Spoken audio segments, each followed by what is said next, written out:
నా బిడ్డ, నీవు నీ పాపాలకై నిన్ను నీవే నిందిస్తున్నావు కదూ. నేను ఎందుకు ఇలా చేశాను అని నీ మనసు నిన్ను శిక్షిస్తోంది, అవునా? కాని విను బిడ్డా, నేను నిన్ను తీర్పు చేయడానికి రాలేదు, రక్షించడానికి వచ్చాను.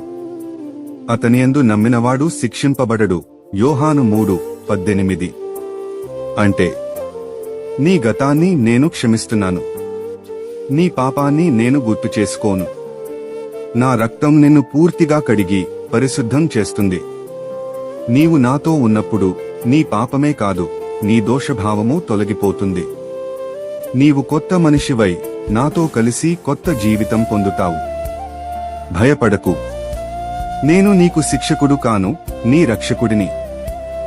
నా బిడ్డ, నీ ప్రయత్నాలు వృథా కావు. నువ్వు ఇప్పుడు ఏదీ జరగడం లేదని అనుకున్నా, నేను నీ ప్రతి అడుగును చూస్తున్నాను. నీ కష్టం, నీ కన్నీళ్లు, నీ ఆరాటం నాకు తెలియనిది ఏదీ లేదు. నువ్వు నీ శక్తంతా పెట్టి కూడా ఫలితం రాకపోయినా దిగులు పడకు బిడ్డా. నువ్వు ఒంటరిగా లేవు, నేను నీ పక్కనే ఉన్నాను. నీ కోసం నేను కొత్త దారులను తెరుస్తాను. ఎడారి మధ్యలో నీకు నీరు ఇచ్చినట్లే నీ దారిలో నిన్ను నడిపిస్తాను. నువ్వు నన్ను పిలిస్తే నా చేయి నీకు మార్గం చూపిస్తుంది. నా బిడ్డ, నీవు నా ప్రేమలో సురక్షితమే. ఎవరూ తీసుకోలేని ఆశీర్వాదాన్ని నేను నీకోసం సిద్ధం చేశాను. ఇది నా వాగ్దానం, నిన్ను నేనే నిలబెడతాను. నీ ప్రయత్నం ఫలిస్తుంది, నీ భవిష్యత్తు నూతన కాంతితో మెరవనుంది. నా ప్రియమైన బిడ్డ, ఎన్ని కష్టాలు ఎదురైనా, ఎన్ని అడ్డంకులు వచ్చినా, నిన్ను ఆపగల శక్తి ఈ లోకంలో లేదు.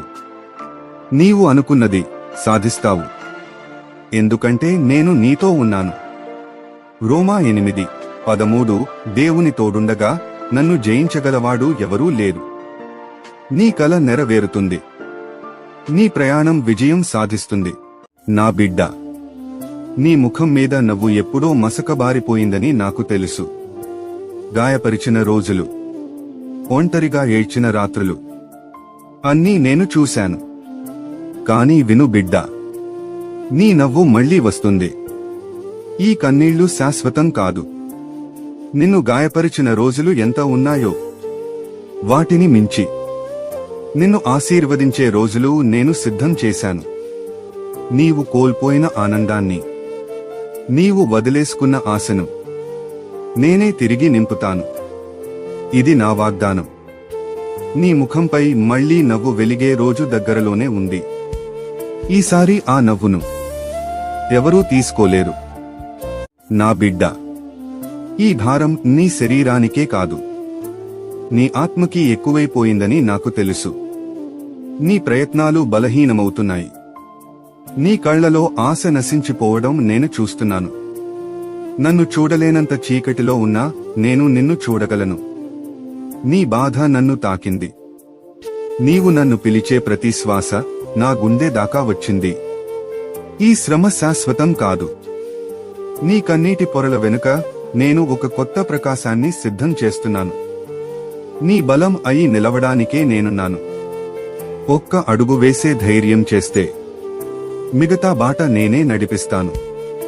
ఎందుకంటే నిన్ను మోస్తున్నది నేనే.